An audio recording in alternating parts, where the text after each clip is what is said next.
दोस्तों, इस साल फरवरी के महीने में मैंने टाडोबा अंधारी टाइगर रिजर्व का दौरा किया था। वहाँ मेरी मुलाकात एक बहादुर वन अधिकारी से हुई जो टाडोबा टाइगर रिजर्व में वरिष्ठ पशु चिकित्सक हैं। इनका नाम डॉक्टर रविकांत खोबड़ागड़े जी है। हमने उनके साथ एक पॉडकास्ट शूट किया था जिसमें उन्होंने हमें 2021 में उनके साथ हुई घायल बाघ हमले की घटना के बारे में बताया गया था। आज मैं आपको उस भयानक घटना के बारे में बताऊंगा जिसने वहाँ मौजूद सभी लोगों को चौंका दिया था। ये है डॉक्टर रविकांत की कहानी, उनकी ज़ुबानी।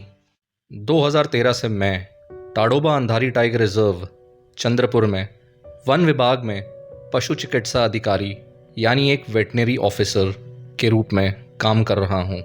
आजकल हम देख रहे हैं कि मानव वन्यजीव संघर्ष यानी ह्यूमन एनिमल कॉन्फ्लिक्ट अपनी चरम सीमा पर पहुँच चुका है। पिछले 10 वर्षों से आज तक मानव वन्यजीव संघर्ष में फंसे 59 टाइगर्स, 46 लेपर्ड्स को मेरे द्वारा सक्सेसफुली जिंदा कैद किया गया है। सभी मानव वन्यजीव संघर्ष में उलझे हुए हिंस्र वन्य प्राणी जैसे कि टाइगर्स, लेपर्ड्स, स्लॉथ बियर्स को जंगल से ट्रैंकुलाइज करके कैप्चर करने के लिए मुझे एक ट्रैंकुलाइजिंग गन द्वारा उन्हें बेहोश करना पड़ता है। It is a medicated gun and at the same time also a biopic gun. उस समय वो गन चलाने के लिए मुझे मेरी टीम में एक शार्प शूटर की ज़रूरत थी जिसे मैं ढूंढ रहा था। तब मुझे मिस्टर अजय मराठे के बारे में पता चला जो कि एक पुलिस कांस्टेबल थे टाडोबा में। मुझे पता था कि उनका निशाना काफ़ी अच्छा है। मैंने उनसे बात की और जब मुझे पता चला कि वह भी एक वाइल्ड लाइफ प्रेमी हैं तो मैंने उनसे रजामंदी करके अपने सीनियर्स को 1 महीने बाद उनका नाम रेकमेंड किया ताकि मैं उन्हें अपनी रैपिड रिस्पॉन्स टीम में शामिल कर सकूं। मेरे सीनियर्स ने मेरी बात मानी और अजय को मेरे साथ टीम में शामिल कर दिया। जैसे ही अजय टीम में शामिल हुए तो मैंने उन्हें ट्रैंकुलाइजिंग गन के बारे में और वाइल्ड एनिमल्स को कैसे और कहाँ शूट किया जाता है उसके बारे में अच्छी तरह से नॉलेज दी, जैसे कि गन के मैकेनिज्म के बारे में, डार्ट के बारे में, कितनी डिस्टेंस से फायर करना चाहिए और कितना समय लगता है एक जानवर को बेहोश होने में, ये सब समझाया। दोस्तों, यहाँ मैं एक इम्पॉर्टेंट बात रखना चाहूँगा कि अजय मराठे जी क्योंकि पहले पुलिस फोर्स में थे इसलिए उन्हें रिवॉल्वर और राइफल चलाने में महारत हासिल थी। पुलिस की गन एक इंसान की जान ले सकती है, पर यहाँ जो गन चलाने की ट्रेनिंग उन्हें मिली वो जानवरों को बचाने के लिए है, ना कि उन्हें मारने के लिए। इस बात को समझना बहुत ज़रूरी है। अजय भाई ये सारी बातें जल्द ही सीख गए और आज एक एक्सपर्ट बन गए हैं जानवरों को ट्रैंकुलाइज करने में। हमारी दोस्ती पूरे महाराष्ट्र में मशहूर है और वजह भी एक ही है।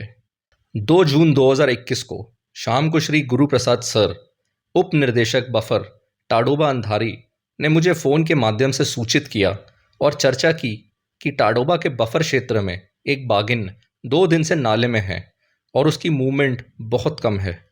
उसके घायल होने पर इलाज की ज़रूरत है और फील्ड अधिकारी उस पर कड़ी नज़र रखे हुए हैं। 3 जून 2021 को सुबह 6 बजे हमारी पूरी टीम सभी इक्विपमेंट्स के साथ हमारे रैपिड रिस्पॉन्स टीम के व्हीकल में घटनास्थल के लिए रवाना हो गई। जैसे ही हम घटनास्थल पर पहुंचे और वहां मौजूद फील्ड स्टाफ से बातचीत की जो 2 दिन से उस टाइग्रेस पर नज़र रखे हुए थे, तो उन्होंने हमें बताया कि सर 2 दिन से ये टाइग्रेस बिल्कुल भी मूव नहीं कर रही है, बहुत कम मूवमेंट है और बिल्कुल एग्रेशन नहीं दिखा रही है। हम लोगों ने पास जाके मोबाइल से उसकी फ़ोटो भी ली लेकिन फिर भी उसका कोई रिएक्शन नहीं देखने को मिला। ऐसा करना उनके एक्सपीरियंस से ठीक था, but as a rapid response team member हम सबके दिमाग में एक प्रश्न आया कि ऐसा हो सकता है कि जानवर जब इंजर्ड होता है तो खुद की सेफ्टी के लिए वो एक आखिरी कोशिश कर सकता है अपने आप को बचाने की।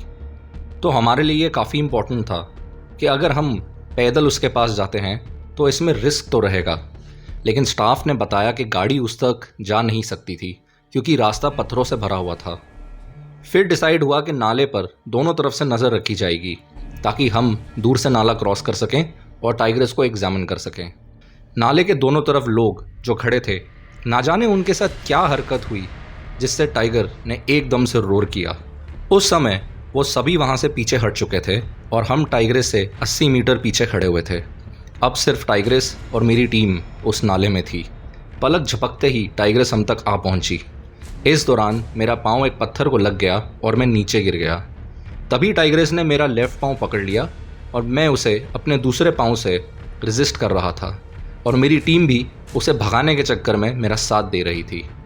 ऐसे एक स्ट्रगल के माहौल में मिस्टर अजय मराठे, जो कि मेरे करीबी दोस्त हैं, और सभी टीम मेंबर्स ने मेरे कंधे को पकड़ा और मुझे बाहर निकाला।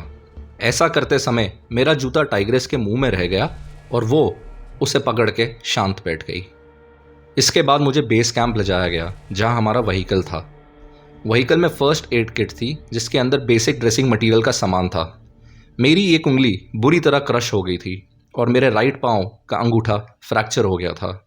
इसी के साथ काफ़ी ब्लड निकल रहा था।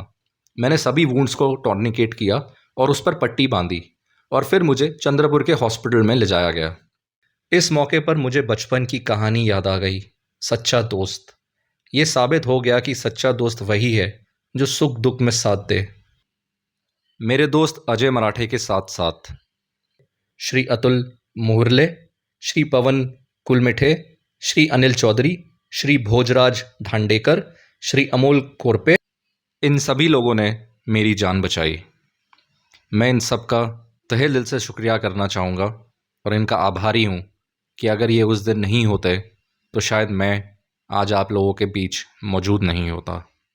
मेरे वरिष्ठ वन अधिकारी doctor Jitendra Ram Gowankar sir, field director Tadoba Andhari tiger reserve, Shri Guru Prasad sir, deputy director buffer zone, और श्री काले सर का समर्थन मिला। उप निर्देशक कोर और सभी सेक्टर के कर्मचारियों ने मेरा मनोबल ऊंचा किया।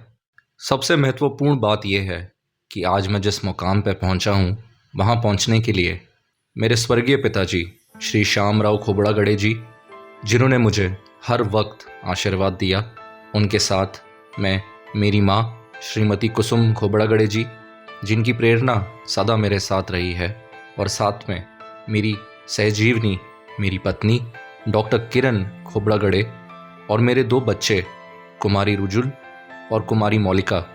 इन सब का प्यार और इन सब की प्रेरणा मेरे जीवन में मुझे इस दर्दनाक हादसे के बाद भी उन बेजुबान वन्य जीवों की सेवा करने के लिए प्रेरित करता है, और मैं आज भी इन वन्य जीवों की सेवा करता हूँ और पूरी ईमानदारी से अपने कर्तव्यों को निभाता हूँ।